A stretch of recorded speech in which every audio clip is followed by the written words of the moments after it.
What's going on, guys? Welcome to today's second stimulus check update, stimulus package update, and stimulus negotiation news for Wednesday, November 18th. Today, we're going to address a double stimulus check. We're going to address stimulus negotiations. We will be discussing an executive order, Social Security and prescription drug prices, and I'm going to fill you in on how some people can receive up to $5,000 in rental assistance. So let's get into it. Yesterday, I referenced a letter that was from Speaker Nancy Pelosi and Senate Minority Leader Chuck Schumer, and they wrote this to Senate Majority Leader Mitch McConnell. And they simply asked him to join us at the negotiation table this week so that we can work towards a bipartisan, bicameral COVID-19 relief agreement to crush the virus and save American lives. What they are wanting is just to get back to negotiating and to finally figure out if maybe this week can be the week they can start to gain a little bit of traction, get some movement behind the negotiations, because next week they're off. They're on recess. Next week is Thanksgiving. They'll be back with their families. So Chuck Schumer and Nancy Pelosi are saying, this is the week. Let's get something done. That means they have today, tomorrow, and Friday to finally get something done, see some movement with the stimulus negotiations, so that hopefully over their recess, maybe Mitch McConnell and Nancy Pelosi can continue to talk over the phone and narrow the gap. If something gets done this week, then Congress will need to act fast. Like I stated, they have today, tomorrow, and Friday to finally get something done. Nancy Pelosi has not stated whether she would stay in Washington or she would continue to negotiate if Mitch McConnell is open to it, but just based off the reports, based off of the interviews, the press conferences that Nancy Pelosi has done recently, I personally would assume she would do whatever she could to get a stimulus package done. If that means she has to skip Thanksgiving with her family, then so be it. They have until Friday. Again, 3 days away. It's going to come quick. Right now, Mitch McConnell, all he wants to worry about is judicial nominees. But according to what happened yesterday, the Senate blocked the nominee that they had. So as of right now, it could just be a waste of time for Mitch McConnell to move forward with more nominees. After Friday, this will be the last day Congress is in session for this week. They will be out of office. They will be back in their home districts starting Saturday, and this will go until November 30th. So a little over a week. And then they will come back and Congress will be in session from November 30th until December 18th. But from November 30th to December 11th, that gap is going to be mostly just to pass the government spending bill that expires, that continuing resolution bill expires on December 11th. So based on what was said by the Senate and the House yesterday alone, we know that both sides are looking for a stimulus and they want to continue negotiations. However, Mitch McConnell, he wants to start at $500 billion as the base and kind of work from there. We know he wants to include PPP funding, liability protections, school funding, and $300 per week in enhanced unemployment benefits. Nancy Pelosi, on the other hand, she does not want to even consider and entertain the idea of a $500 billion stimulus package and thinks it's ridiculous to start at such a low number when both parties, both leaders know $500 billion is barely going to make a dent in this pandemic and get the American people back. So Nancy Pelosi wants to start with the HEROES Act 2.0 or HEROES Light.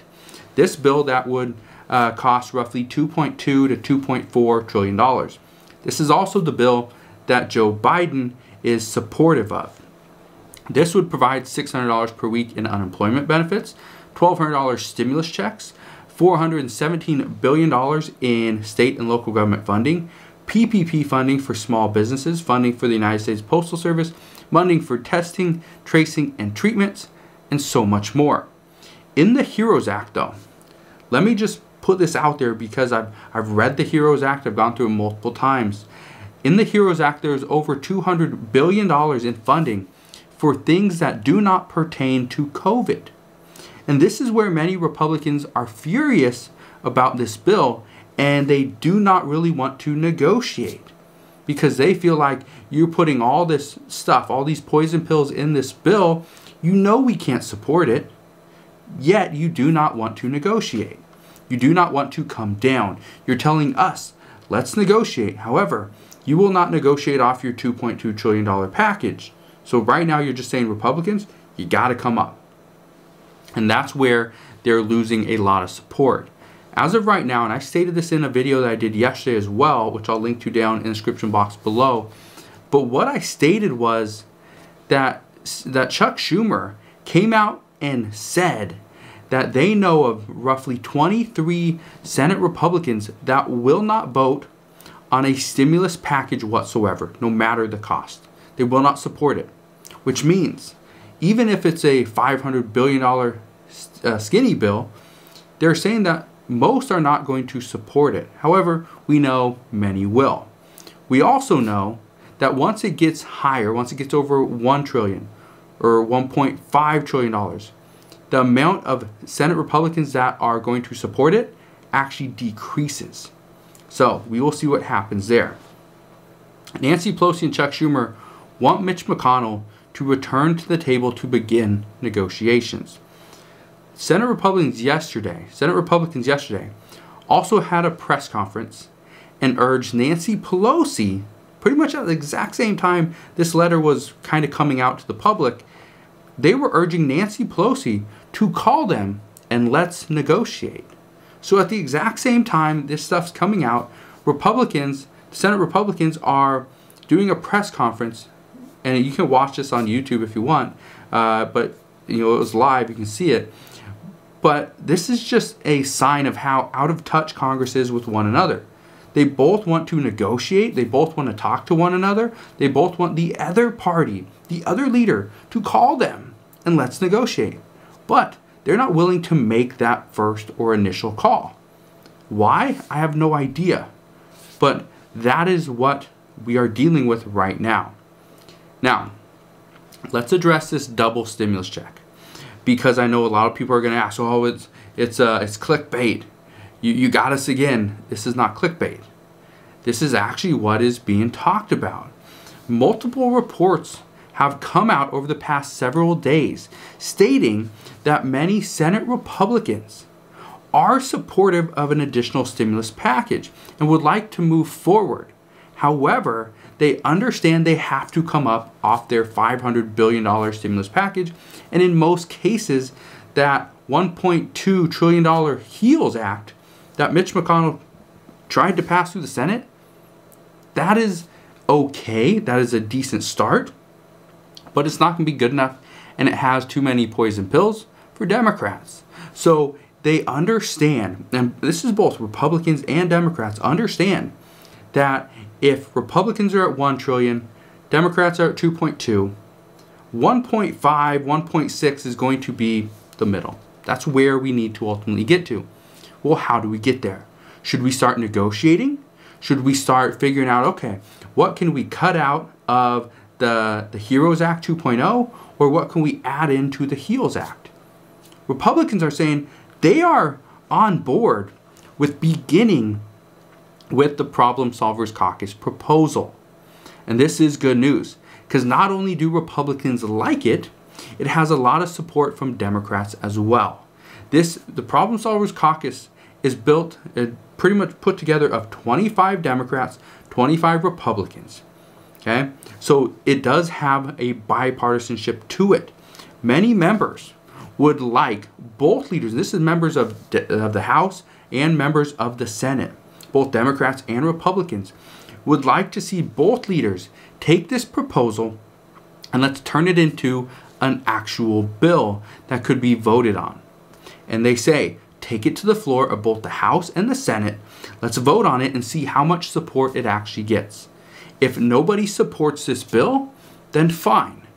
then we will have to scrap that idea. We will scrap the entire Problem Solvers Caucus proposal and start with the HEROES Act 2.0 and the HEALS Act and work our way in between.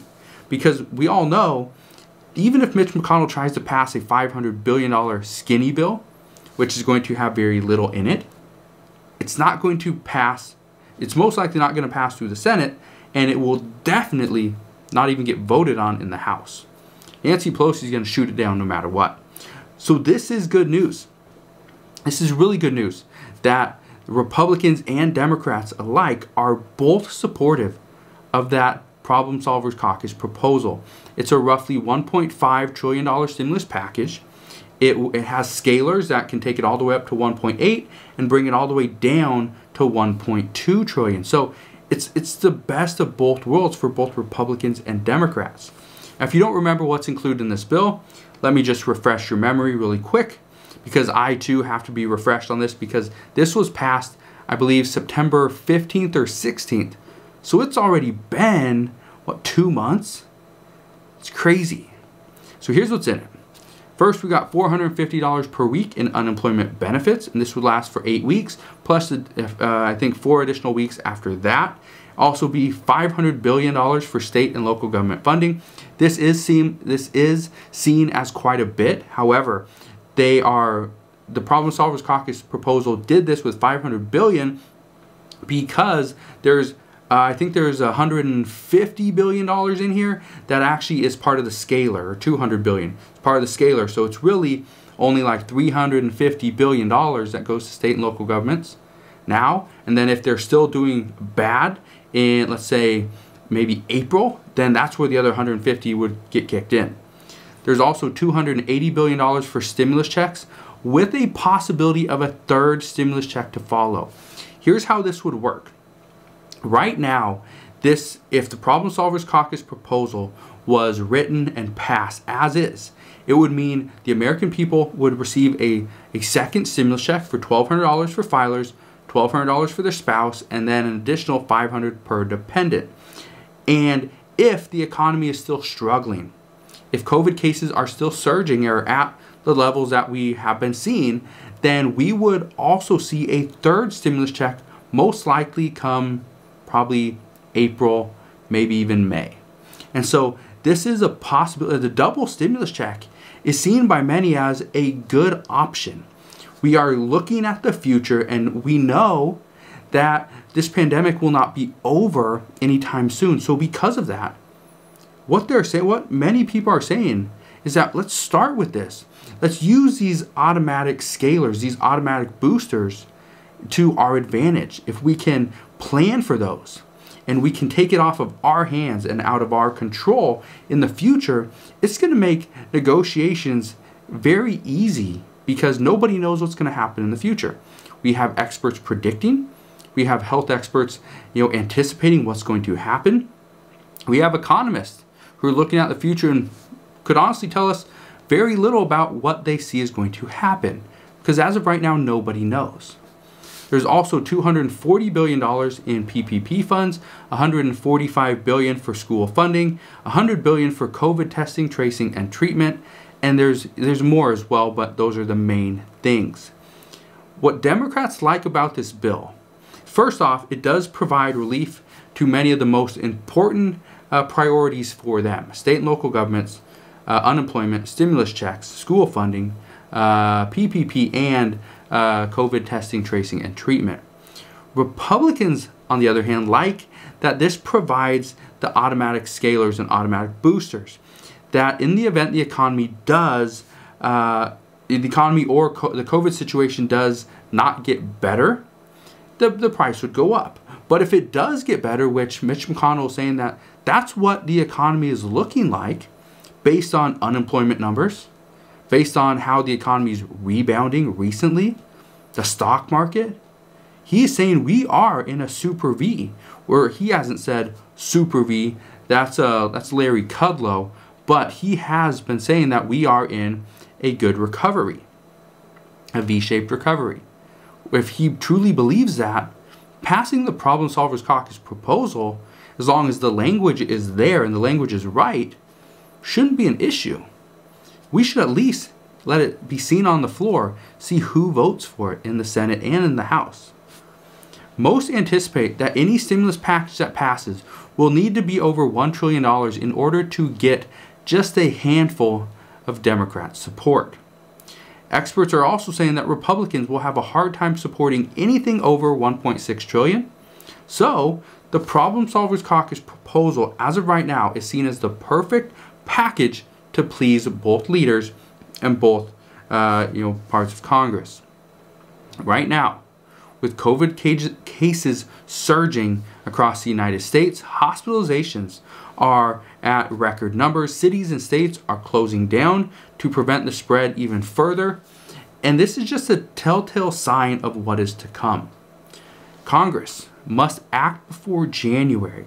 We need to see stimulus before January, or else any hope of getting out of this pandemic anytime soon is pretty much gone. Illinois. They announced it will go on a more strict modified lockdown just yesterday. Washington State, Oregon, New Mexico, California, and Michigan are all on the same boat as well. Not all of California is locking down, but the majority of counties are. So, if you live in California, you have probably seen there has been some changes. Things are not getting any better. Ohio implemented a 3-week statewide curfew as well, and more states are looking into what a curfew will possibly do. This means bars, restaurants, gyms, other local places where people go and gather, public places. They will have a curfew. They will be able to open later, and they won't be able to stay open as late. So this will impact the amount of business they ultimately receive. So things are not getting any better, and until Congress sees this and passes a stimulus package that can actually do something, the American people will continue to suffer. And I'm pretty sure you have seen that for months. But we do have some good news. Okay, like I said, we want to talk about some executive orders. Want to talk about Social Security and how there's a prescription drug thing coming out. It's not the $200 prescription drug discount card that President Trump promised. That is not coming. We have not heard anything about that.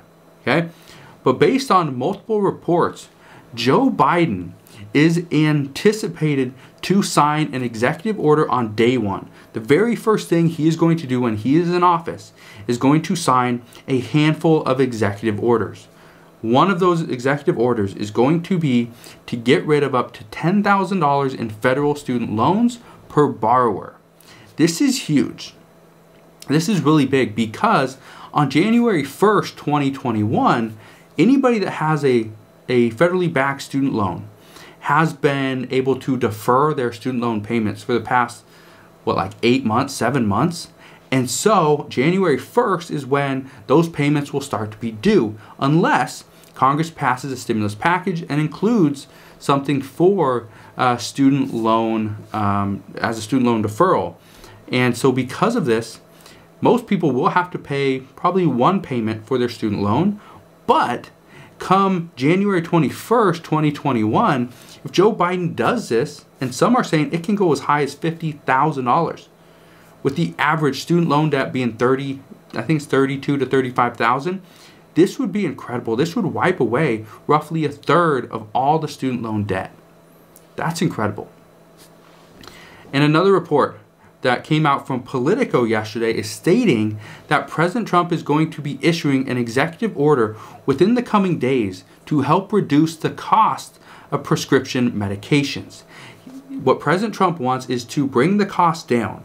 He's tired of all these people, senior citizens, people on Social Security, Medicaid, people paying top dollar because that's what Big Pharma wants. They want people to pay as much money as possible for all these medications that they cannot live without. Yet in other countries, and Canada as well, okay, their costs are so low. They're extremely low. And so because of that, that's what President Trump wants. He wants people to remember that, yes, he did lower the cost of medications. Joe Biden, just to give you an idea, Joe Biden, and I believe both of their debates, when Joe Biden or President Trump brought up that he's trying to bring down the cost of medications, Joe Biden says you're doing nothing for healthcare. And so this is one of the things they do, both of them, support bringing down the cost. And so this is really good news. This will greatly impact anybody on Social Security in a positive way. So this right here, Politico stating we could see some news on this today. Hopefully that is true. Also, more good news, people in Kansas who are facing any financial hardship, they can apply for up to $5,000 in rental assistance. People in Contra Costa County can also apply for housing assistance as well. And more counties across the United States are doing what they can now to provide any type of assistance to their residents, because if they don't use the money that was allocated to their state through the CARES Act, if they do not use this, any leftover funding come January 1st goes back to the U.S. government. So this is one of those use it or lose it scenarios. So right now, states and local governments are doing what they can to provide additional relief, because they know if they do not use it, it all goes back, and their residents, their citizens, are going to struggle even further. Being that the United States is continuing to see surging case counts in all 50 states, it is no wonder more and more people are doing what they can to get COVID relief while it's available. Whether it's rental assistance, you're getting a mortgage forbearance, you're doing forbearance on credit cards or auto loans or something like that, or student loans, that's great. Getting food assistance, any business assistance, any type of assistance that you can get right now that you can actually qualify for legally. I highly recommend you go and do it. That's what it's there for. Don't think that, oh, my ego's going to get in the way. I'm too good for that. I shouldn't go and get that. It's there. In many states, many counties are struggling to give away all the funds that they have because there's not enough people that are willing to accept them. So because of that, they're saying, get out there, apply, and if you do qualify, we will issue you the funds. The United States yesterday reported 159,508 new COVID cases and 1,583 deaths. The case count for the day has gone down so far. However, the death count, the death rate is actually gone up. And that's scary. People can get over COVID. They can work through it. They can survive. But you cannot survive a death. You cannot come back from the dead. So because of that, this is the number to really look for when we're seeing an increase in deaths. And remember, we have about a 2-week gap from the time the cases surge to the time the death really start to show up on record. It's about a 2-week gap, 2-week delay. So let's just look back at this at the end of November and just see if this number keeps increasing, then that is a real big issue. Okay? So just make sure you're staying healthy, social distance, mask up, wash your hands, sanitize, do whatever you can to make sure you're staying safe. So that is what we know right now regarding new COVID cases and stimulus negotiations. As always, as I know more, I promise I will share more. Again, make sure you go ahead, hit that subscribe button down below. Also, smash that thumbs up button if you like the fact that I spend hours and hours of my time doing research on all stimulus so that you don't have to do the research yourself. Again, thank you guys for watching, and I'll see you guys on the next one.